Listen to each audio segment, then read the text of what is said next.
Lang umaga po sa bawat isa. Come on, let's give God the best clap offering. For He deserves. Amen? Karapat dapat, sabi kanina sa awitin, nararapat ang Diyos sa ating papuri, nararapat ang Diyos sa ating pagsamba at pagluwalhati, nararapat ang Diyos sa ating pakikinig, nararapat ang Diyos sa ating pagbabalik ng ating pasasalamat through our tithes and offering. Amen? So, bago po ako dumako sa Word of God, nais ko po patuloy na i-challenge kayo po. Yung kanina sa Sunil, yung starting up your new life with Christ or with Jesus, start na po ito mamaya after ng service. Wait lang po kayo, papasok po kayo dun sa office kasi po ito ay very personal po na pagtuturo. Okay? So yung mga desire po na bago mag-baptize or baptize na pero feeling niya, nung mga sabi nga kanina ni Shirley, parang kulang yung kanyang kaalaman, hindi niya masyado nabigyan ng importansya yung salvation. Pasok lang po kayo dyan sa office. Mamaya po ang inyo pong teacher, for the meantime, ay si Ate Jelly po, Sister Jelly po. It's just a 30-minute lesson for lesson number 1 po. So si Sister Jelly po ang inyong teacher sapagkat meron po akong i-dedicate mamaya na baby yung nasa likod. Yung baby ni Ate Jane, pakatang, i-dedicate kay Lord. Amen? Also, I'm inviting everyone for equipping for release. Ito po ay tuwing Wednesday, 8 p.m. Kayo po ay available naman. Nakikita nyo po sa ating po mga messenger, GC, ang aking pong ibinibigay na link. Maglagay lang po kayo ng inyong Google Meet account, at syempre may account dapat sa inyong cellphone. Makakapasok na po kayo, click lang po ang link. Amen? Mas malalim po tayo sa pangunawa kung paano po tayo magamit ni Lord, mas magiging epektibo po tayo. Amen po ba? Ay, may kulang kausap. Amen po ba? Amen. So, alam niyo, napakaraming paraan para po tayo lumago, para po tayo lumalim. Ginawa na po ng Diyos madali at para sa bawat isa. It's our choice na lang po kung gusto po talaga nating maging malalim, lumago sa Kanya. Amen? Also, nagpapasalamat ako last week, mayroon po nag-pledge sa atin sa church ng pananalapi at yung pong pananalapi na yon ay ating pong ibinili na, nakabili na ba Nanay Betty? Ibibili natin ang ating pong grass cutter. Amen? Palakpakan natin si Lord. Sa pagtugon ng taong iyon sa ating pong B1 to rebuild and B1 of our sponsors. And also, kaya tayo nakapagpalinis din ng ating aircon na gumagana na po yung ating pong malaki po doon. Meron po tayong another announcement. Kulang na po tayo, bagamat wala pong nakaupo dito hanggat sa maaari po yung umunahan, paupuan nyo po. Wala po yung, ang church na to hindi po nagpe-play ng favoritism. Okay? Hanggat maaari po, paupuan po natin ang unahan. Kahit hindi po pastor, paupuan po yan. Sa hindi po leader, paupuan po yan. Amen? Amen po ba? Ewan ko naman, ba't kayo natatakot sa unahan? Hindi naman po kayo pagsasalita. Wala pong graded recitation pag nakaupo sa unahan. Amen? So, ang announcement po ni Bishop, sabi niya sa akin, paalala mo, kailangan nating mag-ready for chairs. Upuan po na white. So, kung gusto niyo po mag-donate, upuan in cash or in kind, white na upuan. Amen? Kung gusto niyo, sabi, papalitan ko na yung upuan ko, masyado na mabigat yung puwet ko doon sa upuan ko, bibili ako ng akin, yung sa akin, sa iba ko nagpapaupuan. Amen? So, yan. So, white po, basta exclusive na white, at syempre, siguraduhin po natin matibay. Back po si Kiel at si Kate po ang uupo, masisira agad. Last Sunday po, ay tayo nag-announce na ating mission. At si Bishop po ay agad na nandun na sa mission. Amen? So, bagamat yung ating pong naipon po kaagad for mission ay hindi po sapat, pero si Lord naman ay sapat. Okay, so nandun na kaagad po siya, nandun na siya sa Davao at siyang speaker ngayon, I do believe. So, if you are willing to pledge po sa mission, napakadali na rin po ngayon, may GCash na po. At hindi na po tayo mahirapang ipadala sa Kanya para sa Kanya pong pang-araw-araw na pangailangan. Amen po ba? So, last Monday ko siya binili ng ticket. Mayroon pong nag-chat sa akin kaagad from Laguna, nagbigay siya specific, personal, ng pledge. Okay? So we thank the Lord. Sabi ko, madali nang ibigay yan kay Bishop. And also, mayroong biglang tumawag sa akin. Gusto niya sana siya yung sasagot ng ticket. Praise the Lord. Kaya lang, card yung gagamitin. And nakabili na ako. So sabi niya, susuportahan niya na lang yung mission. So nakakatuwa. Yung mga mga loved ones natin, OFWs. Kasi minsan yung oras ng natin live, hindi oras nilang gising. Late yung kanilang napanood, pero sila ay tumutugon sa ating panawagan. Ganon kabuti ang ating Panginoon. Amen po ba? So we thank the Lord. And also, I would like to congratulate yung ating pong aking anak sa pananampalataya at ang ating pong miyembro ng church na ito na ang Diyos lagi ang tinataas dahil sa kabutihan ni Lord. I-congratulate natin si Ate Sara sa kagagraduate niya lang noong May 17. Nasa online siya. Kagabi, nasa aming life group. We congratulate her sa pag-graduate niya bilang nurse sa US with high honors. Hallelujah! Sabi niya, ang hirap-hirap. Sabi ko, nahirapan ka pa nun nahirapan ka, high honors. Hirap daw. So also, wala pa si ate Ate Dayan, happy birthday. Ate Jackie, happy birthday kahapon. God bless you. Hallelujah. We praise the Lord. Alam niyo po, si Kuya Andrew ay hindi po nakapost po doon sa contact person, pero siya po ay laging nasa, likod. Kasi, di niya na maintindihan kung nasan siya. Nasa children, nasa junior youth, nasa youth. Pangkalahatan po yan. Lahat ng outreaches po, sinasamahan yan. Okay? Kaya, kahit na hindi po siya yung contact person doon, pero pwede nyo pa rin siyang i-contactin para sa youth, para sa children. Tayo po ay meron ilang outreaches na every Thursday, 5 p.m. sa Bliss with Ate Joanne. Ate Joanne, tayo ka nga para makilala ka nila. Nakailang buwan ka na dito sa church? Ha? Isang buwan, 2 buwan ka na sa church. Almost 2 months na po siya at nag-commit na po kagad siya sa ministry. Katuwang ni Kuya Andrew, sumasama na rin siya sa visitation. Praise the Lord. Hallelujah. Sabi ko nga, ang church na to nagbibigay sa lahat ng pagkakataong maglingkod dahil hindi tayo nakatingin sa posisyon. Pag gusto nyo maglingkod, without any position, maglilingkod ang lahat sa Panginoon. Amen po ba? So Thursday po yan, 5 p.m. sa Bliss. At sumasama na rin po dyan yung kaninang nahihiya pong mag-pray, pero mahaba naman po at napakalaman ng prayer, si Tatay Bini. Very welcome po kayo. Matagal na po namin hinilingan sa Panginoon at tumugon na sa Panginoon sa inyong mag-asawa. Hallelujah. So we also thank the Lord sa inyo po mga buhay. Magpagamit po tayo sa Panginoon. Amen? Tayo po lahat ay yumuko at manalangin. Makapangyarihan Diyos, ang papuri ay para sa iyo. Ang parangal ay para sa iyo. Lord, it is said in your word, whatever we do, whether we drink or eat, we do it for the glory of God.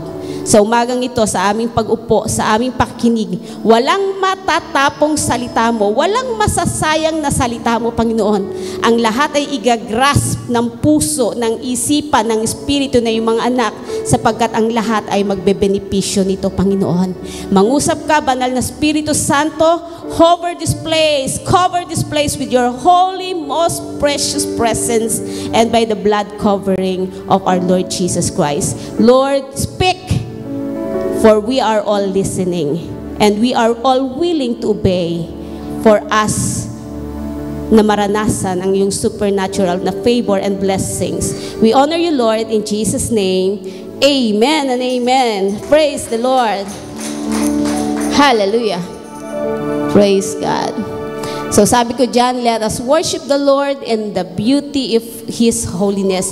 Hindi man tayo nakalabas, panoorin nyo na lang po yung mga nature po sa inyo po mga cellphone. Marami po dyan, nakikita nyo kung gaano kabuti ang Diyos, kung gaano kaganda ang ginawa niya sa ating mga buhay. Ang topic ko po ngayong umaga is, be doers of greater works. Sabihin nyo nga, be doers of greater works. Let's open our Bible in John 14 verse 12. 1:14 verse 12. Amen. Nandun na po ba kayo? Ang sabi dyan, kanina si Shirley lumalayo, ako din lalayo. Sinasabi ko sa inyo, ang nananalig sa akin ay makagagawa ng mga ginagawa ko at higit pa rito sapagkat pupunta na ako sa Ama. Sabi sa English, truly, truly I say to you, whoever believes in me will also do the works that I do, and greater works than these will he do, because I am going to the Father. So, eto pong preaching ko po ngayong umaga ay part 1 pa lang.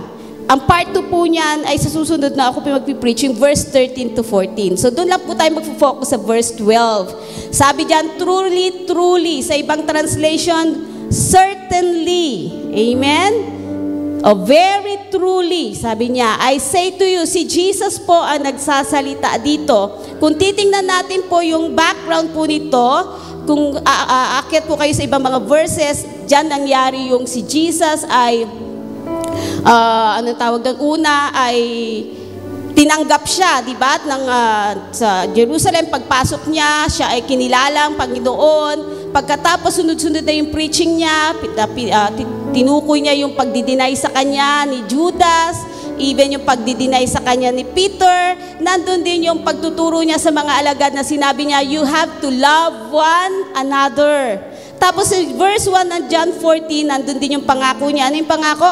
Huwag kayong mabalisa. Sa umagang ito, tingnan niyo yung katabi mo. Huwag niyong babaligtarin. Baka sabihin niyo, huwag kang mabilasa. Mabalisa ang sabi ni Lord. Tingnan niyo nga kung fresh pa yung katabi mo. Ang nagiging bilasa, yung nababalisa. Pero yung mga anak ng Diyos na may matinding pananampalataya sa Kanya, fresh na fresh. Walang bilasa na anak ng Diyos. Amen? Walang lanta. Lagi pong sariwa dahil ang pag-ibig ng Diyos laging sariwa. So dito sa verse 12, at napakaganda po ng sinabi dyan, whoever believes in me will also do the works that I do. Hindi po sinabing kahit sino. Ang sabi, whoever believes in me. Amen? Merong word. Marami na tayong narinig na preacher, kaya nga sabi ko mag-iingat tayo, no?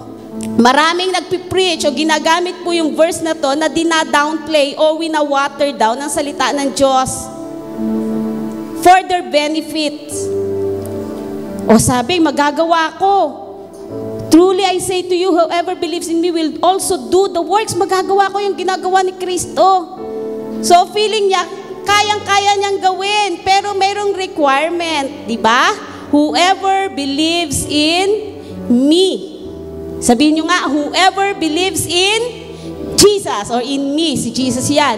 Sa Biblia, marami pong phrase, doon na lang tayo tututok sa aklat ng Juan, yung word na, yung phrase na, whoever believes in me.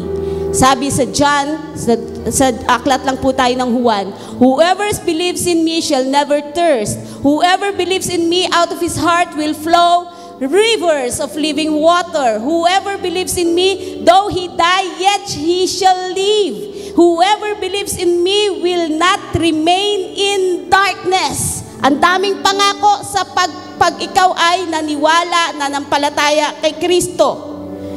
Sa ibang aklat ng gospel mula kay Matthew, Mark, and Luke, sabi, whoever believes in me will never be put to shame. Whoever believes in me will never be disappointed. Whoever believes in me will be saved. Whoever believes in me will have eternal life.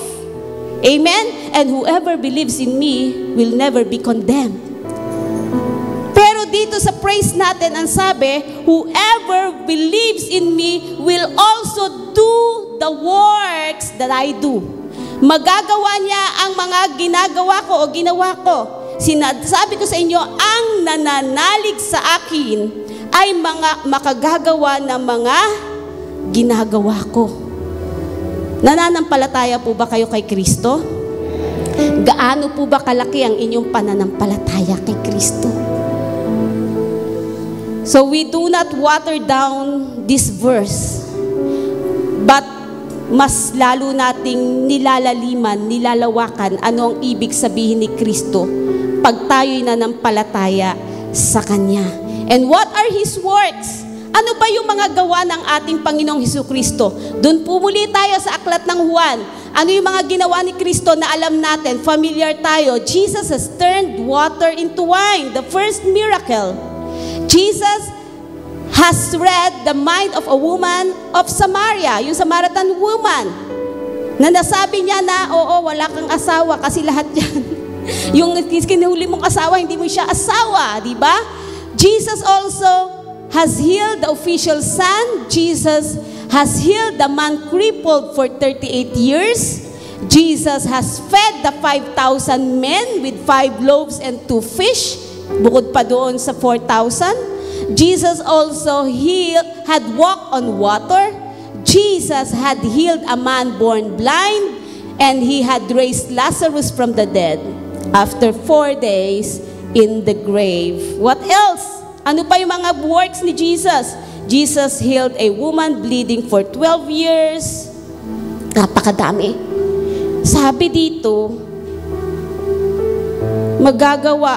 nananalig sa akin ay makagagawa ng mga ginagawa ko. Yun ba'y talaga yung sinasabi ni Jesus? Yun po ba ang sinasabi niyang gagawin po din natin? Ano po ba yung greater works? At ang sabi sa verse 12 na yan, higit pa rito. Simple o summary pa lang po ng mga ginawa ni Kristo, ng ating Panginoong Jesus. Tapos sabi niya doon, higit pa rito sapagkat pupunta ako sa Ama. Ano pa kaya ang bagay na kailangan nating gawin na hindi ginawa ni Kristo?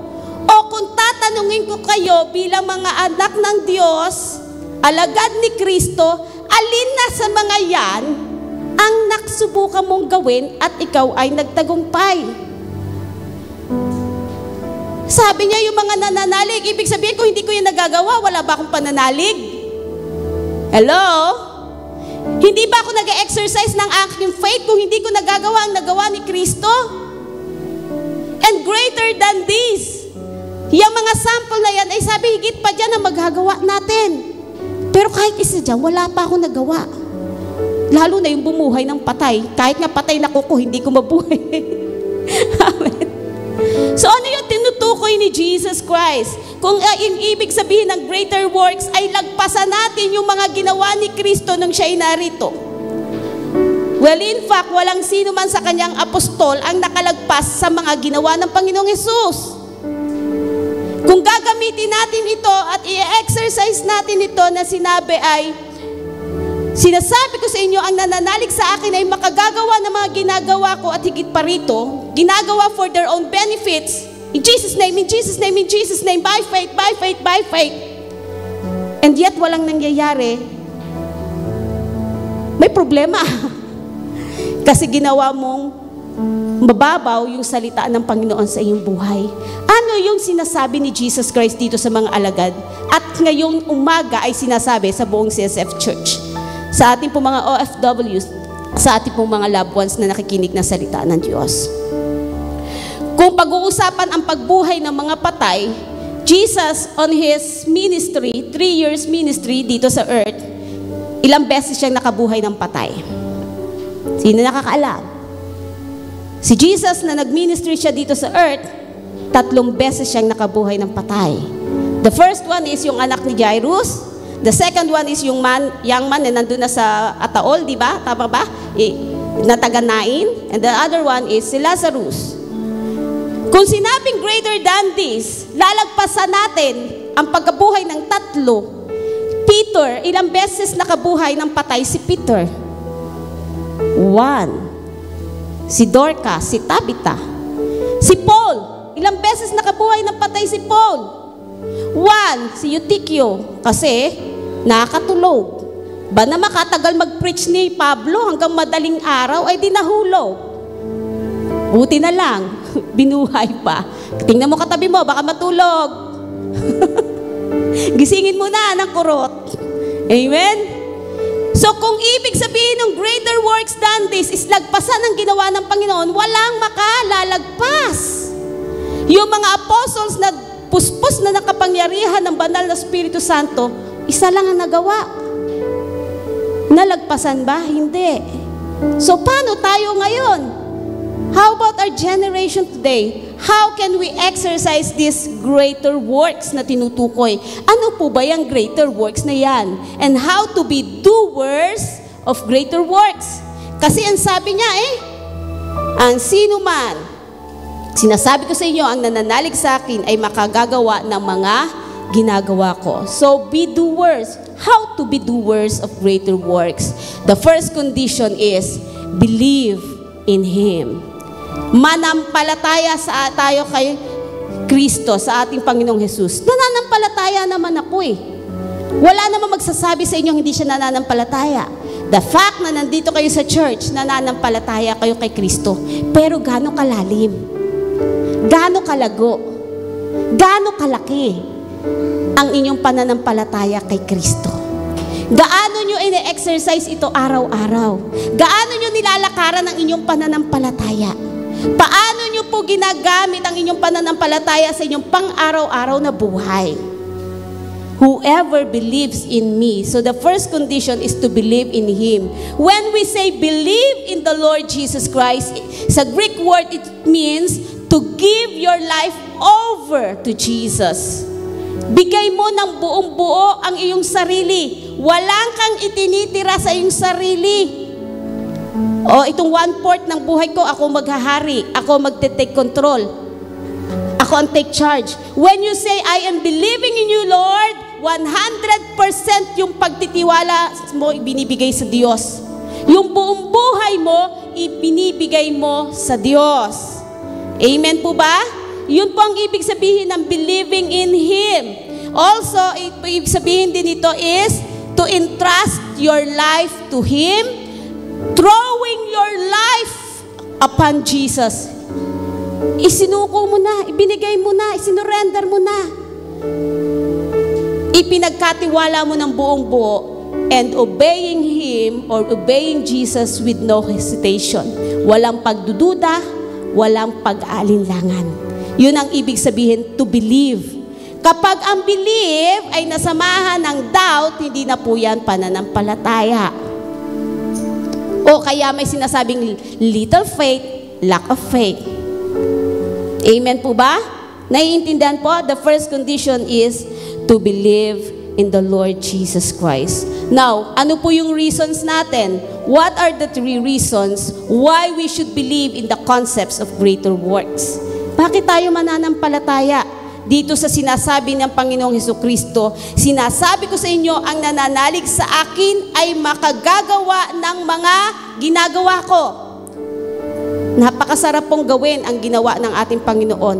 Mabigyan ng oportunidad ng pribilehiyo na makapaglingkod sa Diyos.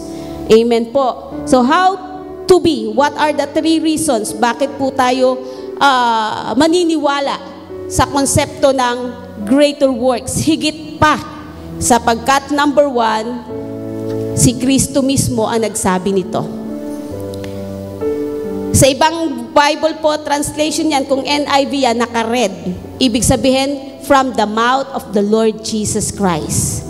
Si Jesus mismo ang nagsalita nito, kaya it is doable. It is achievable. Pwedeng mong maranasan, pwede mong magawa kapag ikaw ay nananampalataya sa Panginoong Hesukristo. Sabi sa Numbers 23:19, it is God, okay? God is not human, that He should not lie, not a human being that you should change His mind. Does He speak and then not act? Does He promise and not fulfill? Jesus is God. Jesus is Lord. Amen? Kung pag siya'y nagsalita, ito ay kanyang ginagawa. Mula sa bibig ng Panginoong Hesukristo, ang sinabi niya, sino mang nananalig sa akin ay makagagawa ng ginawa ko at higit pa rito. Kaya tayo naniniwala sa konsepto ng greater works kasi galing mismo ito sa bibig ng Panginoong Hesukristo. Siya mismo ang nag-challenge, nagmo-motivate sa bawat isa sa atin that we can do it. Number 2, we have given the authority through Christ. Amen? We have given the authority through Christ that has positioned us to the realm to manifest the greater works. Matthew 28:18-20, ang sabi dyan, then Jesus came to them and said, all authority in heaven and on earth has been given to me. Therefore, dahil nabigay na sa kanya yung authority ng langit at lupa, pwede siya ngayong mag-authorize, mag-empower ng kanyang mga alagad, ng kanyang mga disipulo, ng kanyang mga mananampalataya. Sabi niya, therefore, go and make disciples. So, bigay siya ngayon ng Great Commission. Number 1, it is doable, galing sa bibig ng Panginoon. Siya mismo nagsabi. Number 2, merong authority. Binigyan tayo ng authority ng ating Panginoong Jesus. And number 3, we have access to the Spirit of God. We have access to the Spirit of God on account of the finished work of Jesus Christ. Acts 1:8. Ano sabi sa Acts 1:8? Makaka-receive tayo ng Holy Spirit. Para tayo ay mag-witness, mag-share ng gospel, hindi lamang po sa ating pamilya, hindi lang sa ating community, hindi lang sa ating bayan, but to the ends of the earth. Saan ka man dalhin ng Panginoon, ipangaral mo ang salita niya sa pamamagitan ng kapangyarihan ng banal na Espiritu Santo. We have the access of the Spirit of God. Kaya nga bilin niya, di ba, sa Luke 24:49, do not leave Jerusalem. Sabi niya sa mga apostles, huwag kayong aalis sa Jerusalem hanggat hindi nyo natatanggap ang kaloob na banal na Espiritu Santo. I always says this sa aming pong equipping. Jesus Christ is God's gift. Regalo ng ating Diyos Ama sa bawat isa. For God so loved the world that He gave His only begotten Son. But the Holy Spirit is Jesus' gift for all of us. Bago siya pumunta sa langit, bago siya bumalik, bago siya lumuklok doon uli sa trono, nag-iwan siya sa atin ng napakatinding regalo. Iyon ang banal na Espiritu Santo. And now, we are all, lahat tayo, may access tayo sa Espiritu ng Diyos. Acts 2 is the dispensation of the Holy Spirit. Pag binasa mo yung Acts 2, makikita mo papaano po kumilos ang banal na Espiritu Santo. If we could, atin pong babasahin ang salita ng Diyos, sa Old Testament, ang Holy Spirit ay present. And doon pinapakita that God is for us. Amen? Sa Old Testament, pag binasa mo, ang Holy Spirit ay pinapakilalang God is for us. Si Jesus Christ na nandito sa earth at nagmi-ministry, Jesus or God is with us. Emmanuel, God with us. Amen? Nung si Jesus ay umakyat na, anong naiwan sa atin? Ang Holy Spirit. Amen po ba? So, ang Holy Spirit is in us. The Holy Spirit is in us. God in us. God with us. Ulitin ko. Sa Old Testament, God is for us. God fights for us. With Jesus, God with us. Emmanuel, God with us. Ang Holy Spirit, God in us. Na mamuhay, nananatili, nananahan sa ating mga puso. Even Jesus, sa Acts 10:38, sabi dyan sa Acts 10:38, how God anointed Jesus of Nazareth with the Holy Spirit and power, and He went around doing good, preaching the good news. Si Jesus Christ on human flesh, kailangan niya ng Holy Spirit, ng presence ni Lord, na siya manguna para magawa niya ang ministry ni Lord. Therefore, what is greater works? Ano ba yung tinasabing greater works? Sabihin nyo nga, greater works. Sa ibang translation, greater things than this. What is greater works po na tinutukoy ni Jesus? Yung mga sinampol ko po sa inyo, sabi sa John 20 verse 30 to 31, marami pang miracles na ginawa si Lord na hindi na na-record. Kukunti pa pala yun sa dami ng ginawa niya na nababasa natin sa Biblia. Sabi, ilan lang yan. Marami pang hindi na-record. Pero ang sabi ni Jesus, greater works. So ano yung tinutukoy na greater works ng Panginoon? Number 1, greater works po na tinutukoy para hindi po tayo malito. Kasi iniisip nung iba, kaya ko rin bumuhay ng patay, kaya ko rin magpalabas ng kung ano man dito na kayamanan. Kasi greater works than this. Hindi po yun ang tinutukoy. Kaya minsan nami-misinterpret, nagagamit din po itong salita na ito for personal gain. Well, in fact, yung greater works na tinutukoy ni Jesus is, greater works mean greater efficiency. Sabi nyo nga, efficiency. Pag sinabing efficient ka, mahusay. Greater yung kakayahan mo, greater yung kahusayan mo. When Jesus says greater works, it means greater efficiency to all of us. Bakit po nasabi ito? Because nung nandito siya sa earth, siya lang talaga yung nag-work. Diba? Sa 3 years niya dito sa ministry, si Jesus mismo work alone. Bagamat may mga disciples siya na tinetrain, minsan magdududa, minsan mag-aalala, yung iba tumalikod pa, yung iba tinatwa siya. Right? So sa ministry ni Jesus Christ, most of it, siya lang talaga yung gumawa. Siya lang yung umaksyon. Siya yung nagpagaling. Siya yung bumuhay. Siya yung nag-perform ng miracles. Amen? Because of that, nalimitahan yung pagkilos ni Lord. Amen po ba? Jesus in His human form or human flesh is not omnipresent. Nung siya'y nagmi-ministry, 3 years lang ang kanyang period of ministry. Maigsi para i-share ang gospel, abutin ang lahat. Wala pa namang airplane noon. Lahat walking. Bago makarating sa isang ibayo, minsan umaabot ng 1 araw, 3 araw. Tama po ba? So yung greater works na tinutukoy dito ni Jesus is greater efficiency on our behalf today. Sa panahon natin ngayon, mas madali tayong makagagawa ng mga ginawa ng Panginoong Hesus noon. When it comes to preaching, when it comes to sharing the gospel, mas madali ngayon. Amen po ba? Naunawaan po ba natin? Jesus can't be in Galilee, tapos po nasa yung human flesh niya nasa ibang lugar. Hindi niya magagawa yun noon.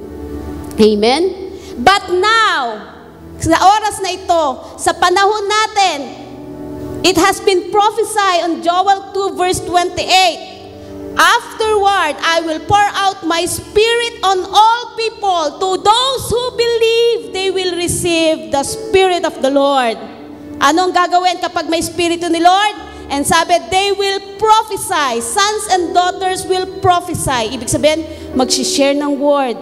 Mag-speak ng word of God. Mag-speak ng word of truth. Ng present truth. And old men, wala talagang excuse kay Lord. Old men sabi, will dream dreams. Young men will see visions. And John 12:24 sabi diyan, very truly I tell you, unless a kernel of wheat falls to the ground, isa ay mamatay, mananatili yang mag-isa. Pero kung yun ay mamatay, ibig sabihin itinanim, lubog, pag yan ay nabuhay, lumago, pag namunga, mas marami. Mas marami tayo ngayon na pwede pong mag-share ng gospel to do the works of the Lord. Amen po ba? Amen po ba? Doing greater works mean greater efficiency. Mas magagamit po tayo ng malawak ng Panginoon. And number 2, ano po ba yung greater works na tinutukoy? Greater works mean partnering with the Holy Spirit to attend to the greatest need of man. Colossians 1:12-14 to 19 po yan. Mayroon pa pong ibang mga verse dyan. Ephesians 1:7. So, yung sinabi ditong greater work, sabi niya, at makagagawa na ginagawa ko at higit pa rito sapagkat pupunta na ako sa Ama. So babalik na siya sa Diyos Ama, sa kanyang original na position. Sino na ngayon yung gagawa ng greater works? So sabi dito, greater works mean partnering with the Holy Spirit.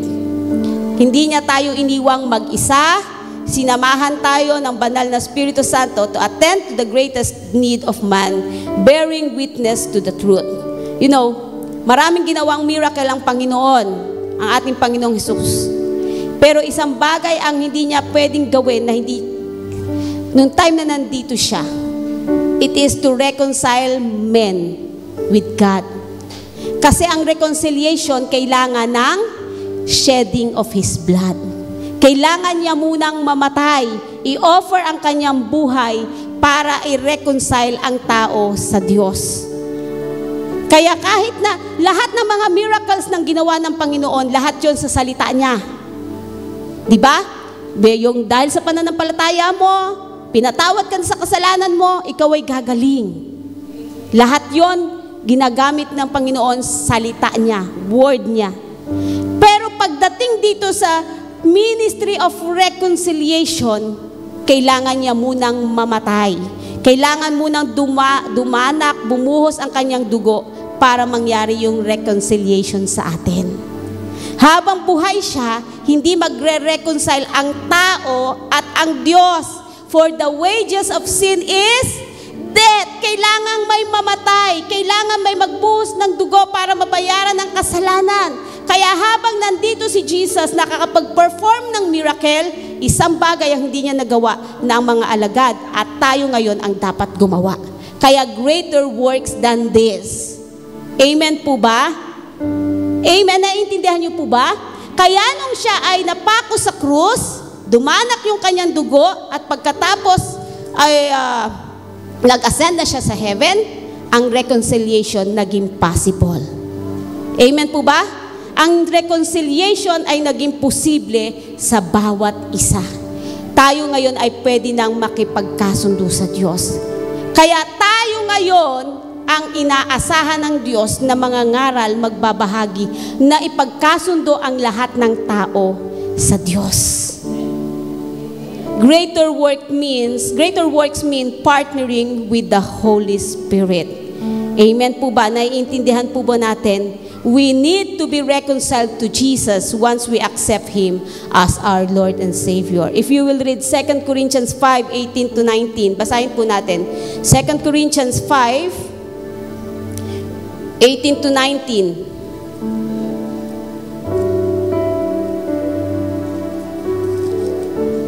Ang sabi dito,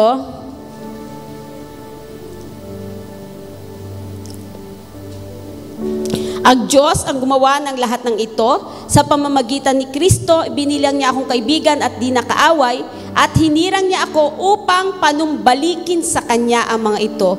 Ang ibig kong sabihin, ang tao ibinilang ng Diyos sa Kanyang kaibigan sa pamamagitan ni Kristo, at nilimot na niya ang kanilang mga kasalanan, at ipinagkatiwala niya sa akin ang balitang ito. So we have this miracle of reconciliation. Pakikipagkasundo sa ating Diyos. The Spirit of God, we partner with the Holy Spirit. The Spirit of God has made the presence of Jesus unlimited. Amen po ba? Ang Espiritu ng Diyos na sumasa atin ay nagbigay ng posibilidad na maging unlimited ang kapangyarihan ng Diyos na makakilos at makagawa. Sa oras na ito, while I'm preaching right now, ilan po sa ating mga churches ngayon ang nagpipreach din katulad ko?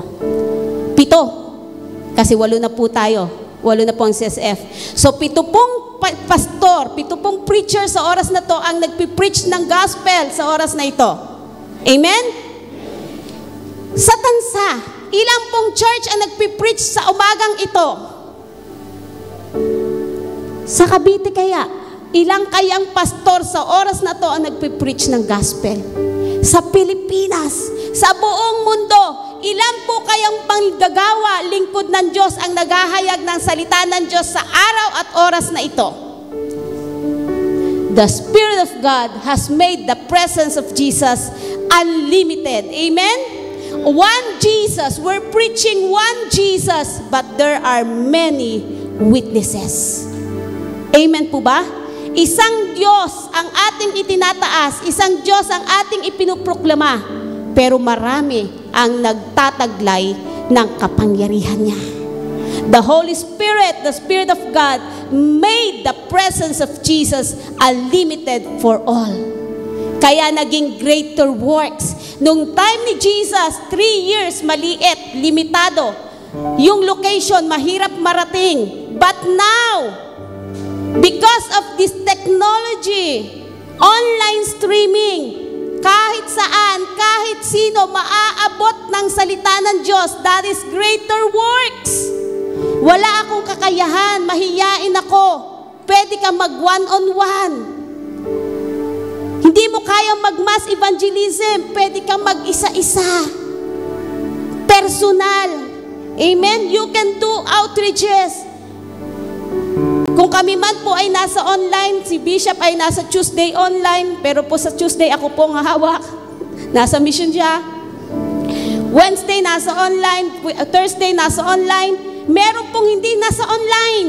Pero parehas po kami ng ginagawa. One Jesus.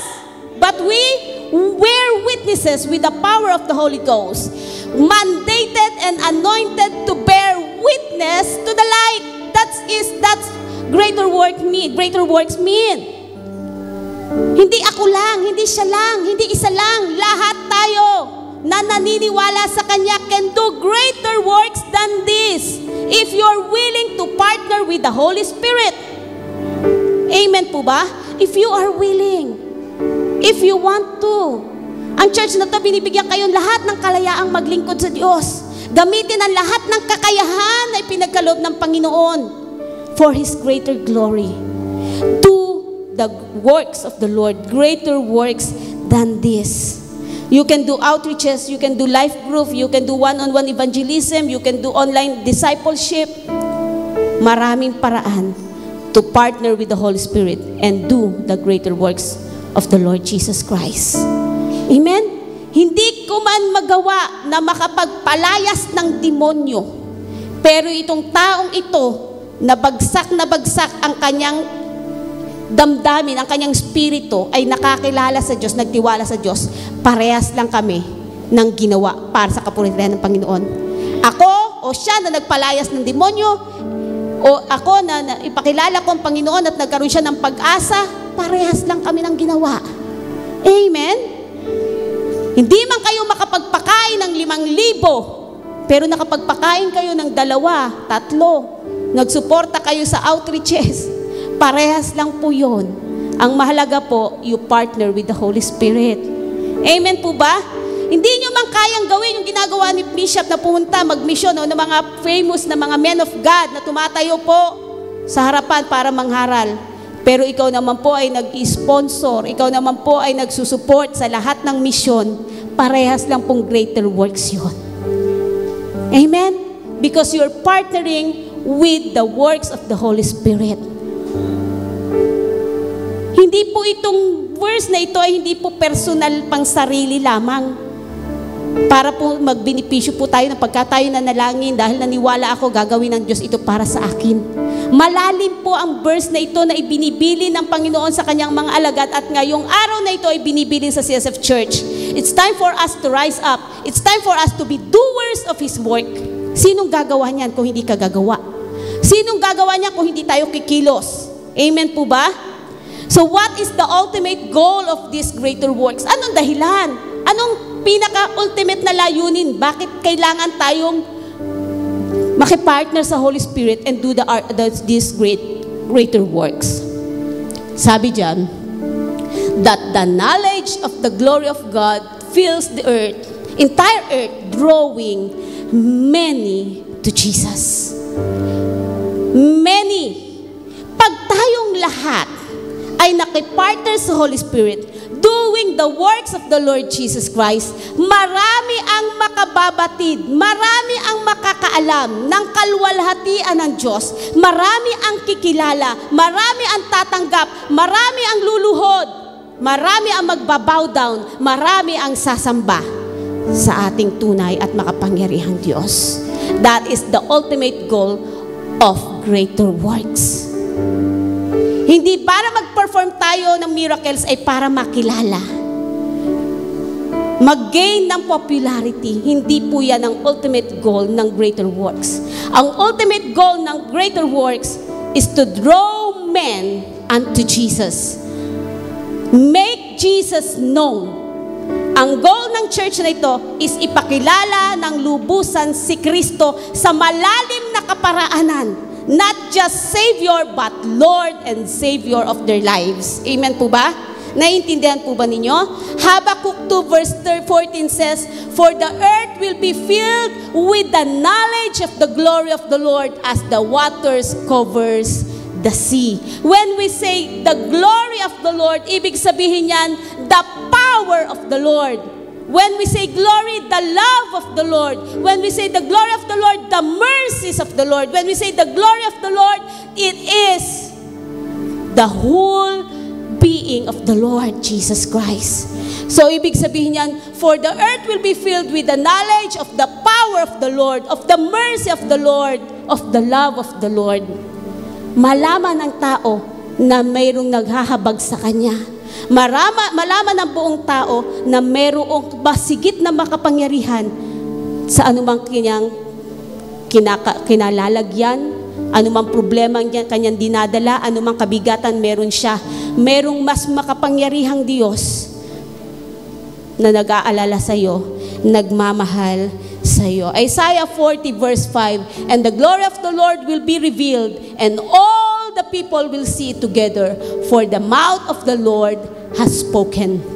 Mahayag ang kalwalhatian ng Diyos kapag ang mga tao and all people will see it together. Kapag po tayo ay gumagawa ng greater works na iniasa, inilagay po sa atin ng ating Panginoon. When we say flesh and all people, ibig sabihin yan, lahat. Filipino people, American people, American flesh, saan mang tribo kadalhin ng Panginoon. Darating pong June, pupunta po tayo kami, mission team. Sino po yung gustong sumama? By faith po, yung gustong sumama. Sa South Cotabato po tayo ngayong June. Wala pa pong date. Doon nakakalala kay na Kuya June, Brother June Tigolo. Brother June Estobilio. Yung naka-tricycle lang po dito. Okay? Pupunta po sila dito. Ang bahay po nila ay dito sa may katapat ng IS, yung kanilang karinderya that time. Bumalik nila sila sa Mindanao. Pero sila po yung nag-aral mag-asawa ng Bible School at nais nilang i-connect yung kanila pong nasisimulang gawain, ministry sa CSF Church. Gusto nilang dalhin pangalan ay CSF Church. Amen po ba? Sino po ba ang CSF Church? Sino ang CSF family? Tayo po yun. Amen po ba? Tayo po. Alam niyo po ang ministry nila ay sa mga tribal people. Ito yung sinasabi, di ba? Kailangan makarinig ang lahat. Hindi pwede. Paano kung walang internet yung iba? Di ba? Hindi nila maabot yung salita ng Diyos. Paano sa mga bundok? Mga tribo? Yun po ang kanilang inaabot. At yun dun po, gusto din po nating abutin. Amen po ba? Doing greater works. So sa month ng June, sa lahat na may gusto sumama, by faith, mag-ipon-ipon. Kung hindi po kayo makakasama dahil kayo may business, may trabaho, pwede po kayong mag-sponsor. Amen? That is part also ng doing greater works. So, believers, ikaw at ako, mananampalataya, are able to do greater works because of the power within. Ano yung power na yon? The Holy Spirit in us. God for us, Old Testament, God with us, sa panahon ni Jesus. Now the dispensation of the Holy Spirit living in us, God in us. Kaya natin nagagawa ang mga bagay na ito kasi may banal na spirito na nagbibigay sa atin ng kapangyarihan para gawin ito. Amen po ba? Magtataka na kayo iba dyan eh. Pagpalagay ko na si Kuya Andrew, halimbawa lang, maitim na nga siya eh, sumobra pa yatang itim. Tatrabaho. Pero paghapon, mag-outreach. Eh, mga nag-outreach dyan, may mga work, may mga business, pero may time para maglingkod sa Panginoon. Amen? Tatrabaho. Pastor Jeff, nag-chat sa akin, "Tita, pwede bang lipat uli yung schedule? Kasi may work na ako." Ang mahalaga, nagtatrabaho at nagtatrabaho sa ubasan ni Lord. Gusto pa rin maglingkod sa Panginoon. Hindi sabi, "Tita, titigilan ko na to. May trabaho ako, nakaka-apekto yan sa akin." Hindi. Ang sagot, gawa ng paraan para patuloy pa rin mapaglingkod sa Lord. Amen? Sa una, Kaunti. Pero padami ngayon ang nakakaalam ng ating pong ministry online. Amen po ba? Yung mga patotoo na sila'y pinagaling, mga patotoo na sila po ay sinagot ng Panginoon, ibig sabihin po, nagiging epektibo po ang ministry ng Panginoon. The last time po ng aking pong paggawa ng aking topic sa aking pong lesson, meron ako inihanda na lesson sa equipping, may lesson na ako, pinabago ng Diyos. I have to change the lesson for that. Ginawang blessed life. Kasi pag hindi mo naramdaman na ikaw ay pinagpala ng Diyos, higit na pinagpala ng Diyos, hindi ka magiging generous sa ministry ni Lord.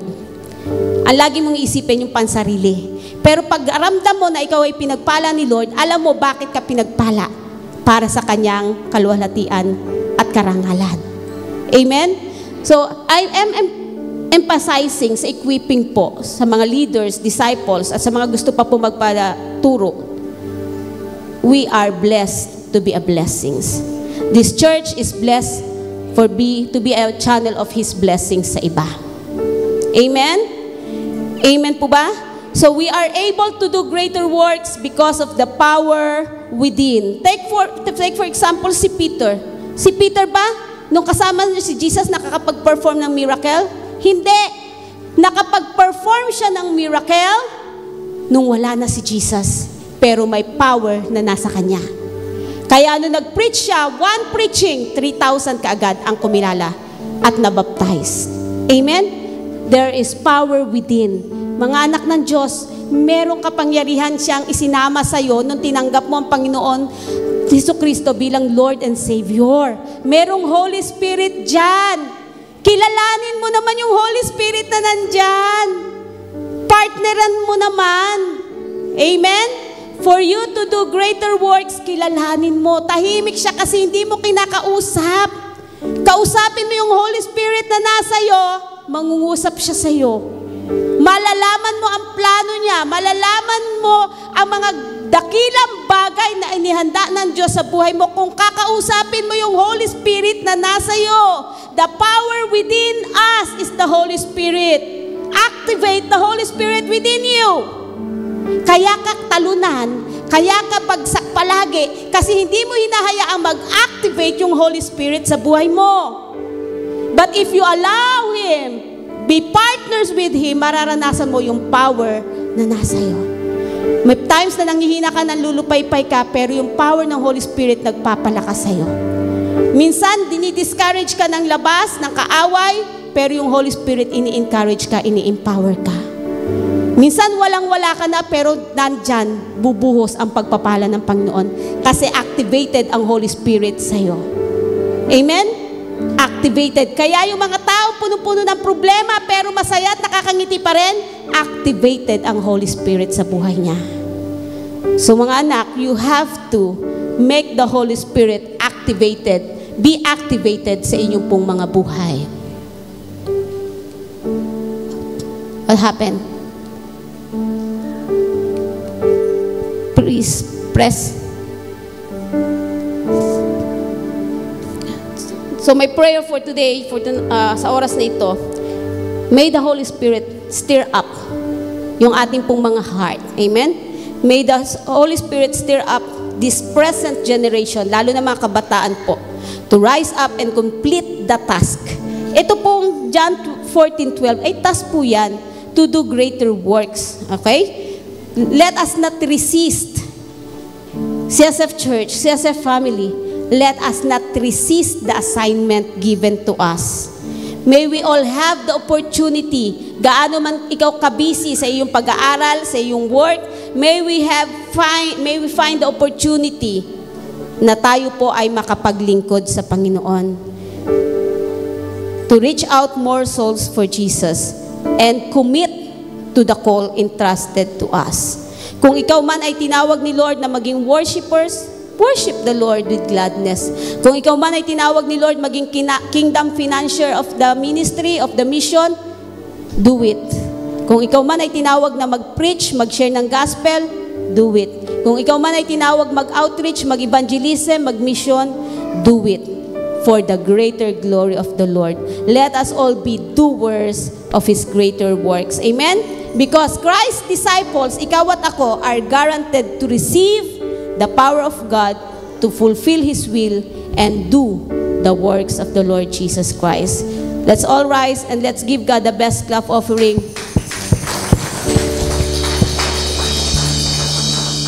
Again, hindi natin ito magagawa kung wala ang Panginoon, ang Kanyang Espiritu sa atin, ang Kanyang regalo, ang Kanyang kaloob na kapangyarihan ng Banal na Espiritu Santo. Hindi natin magagawa ang lahat ng bagay na ito. Maging ang salita niya ay walang kapangyarihan sa atin kung hindi tayo aaksyon, kung hindi tayo po kikilos, kung hindi po tayo magsasay, I want to be partner with the Holy Spirit. I want to be doers of the greater works po. Hallelujah.